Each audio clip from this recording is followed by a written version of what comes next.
Menyambut usia Republik Indonesia yang ke-75, kami melakukan survei politik di beberapa kota besar di Indonesia.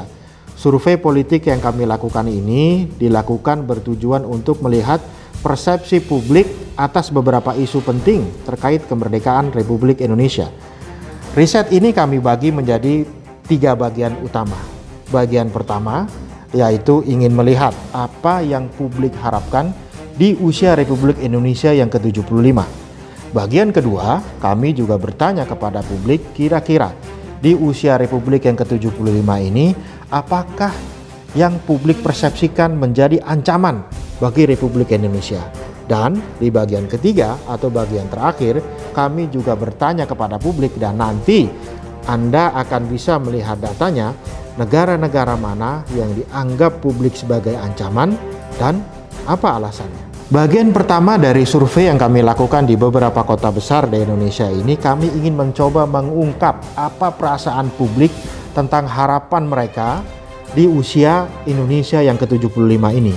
Kami tanyakan kepada publik seperti Anda bisa lihat dalam layar. Kami bertanya pada bagian ke-1 ini, Indonesia telah merdeka selama 75 tahun. Tolong Anda sebutkan apa yang menjadi harapan Anda pada saat ini. Maka Anda bisa melihat jawaban ini. Misalnya 15,9% menyatakan bahwa masyarakat Indonesia harusnya lebih sejahtera.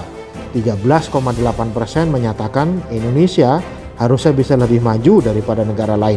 8,2% mengharapkan bahwa sebaiknya lapangan kerja lebih terbuka lebih banyak. 7,8% mengatakan sebaiknya ekonomi tumbuh pesat. 7,3% menyatakan berharap agar pandemi COVID-19 berakhir.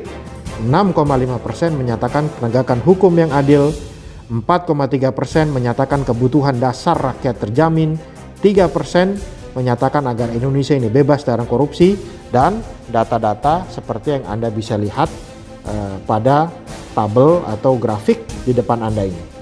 Kalau di data-data sebelumnya Anda bisa melihat bagaimana orang menyatakan secara terbuka apa harapan Anda.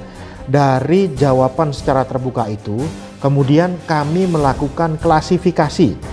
Kami melakukan klasifikasi dari sekian banyak jawaban, kira-kira sebenarnya apa yang publik harapkan. Seperti Anda lihat pada layar, sebenarnya dari sekian banyak jawaban tadi, maka harapan publik di Indonesia terhadap kemerdekaan ini bisa dibagi menjadi 7 klasifikasi utama. Ya, yang kalau kita kasih secara peringkat, itu nomor satunya adalah harapan tentang ekonomi. Yang keduanya adalah harapan tentang kehormatan bangsa Indonesia di mata internasional. Harapan ketiga itu adalah tentang penegakan hukum, keadilan, dan demokrasi di Indonesia. Harapan keempat itu tentang kemandirian dan kedaulatan bangsa Indonesia.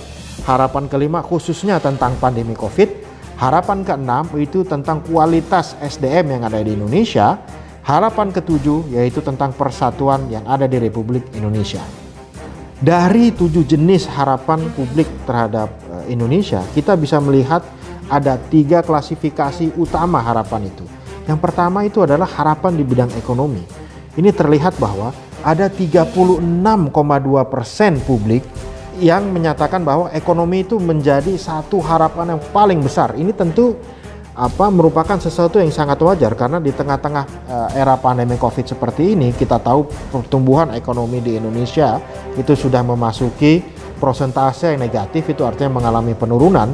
Dan bahkan seperti kata Pak Jokowi, di negara-negara lain, negara-negara besar pun karena pandemi ini juga mengalami penurunan hingga belasan bahkan sampai puluhan persen. Kemudian bagian kedua yang penting juga dirasakan oleh publik merasa di 75 tahun usianya, mereka merasa bahwa Indonesia ini seharusnya bisa lebih maju daripada negara-negara lain. Jangan lupa pada masa Orde Baru dulu, Indonesia dikenal sebagai macan Asia. Dan di Asia Tenggara, Indonesia adalah republik dengan penduduk yang sangat besar dan terbesar jumlahnya di Asia Tenggara.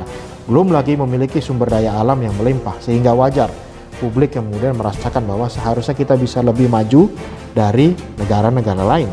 Kemudian pada poin ketiga, pada klasifikasi ketiga yang utama juga itu adalah seperti Anda lihat pada layar ini, yaitu tentang perbaikan kondisi hukum, keadilan, dan demokrasi di Indonesia. kalau kita lihat sebenarnya ada 4 tema yang bisa kita lihat dan itu dikatakan oleh publik tentang penegakan hukum yang adil seperti Anda lihat, Indonesia yang bebas dari korupsi, Indonesia yang semakin demokratis, dan ada kritik juga tentang perilaku aparat dalam penegakan hukum yang itu dianggap data mengungkapkan bahwa publik tidak menginginkan adanya penzaliman yang dilakukan oleh aparat penegakan hukum.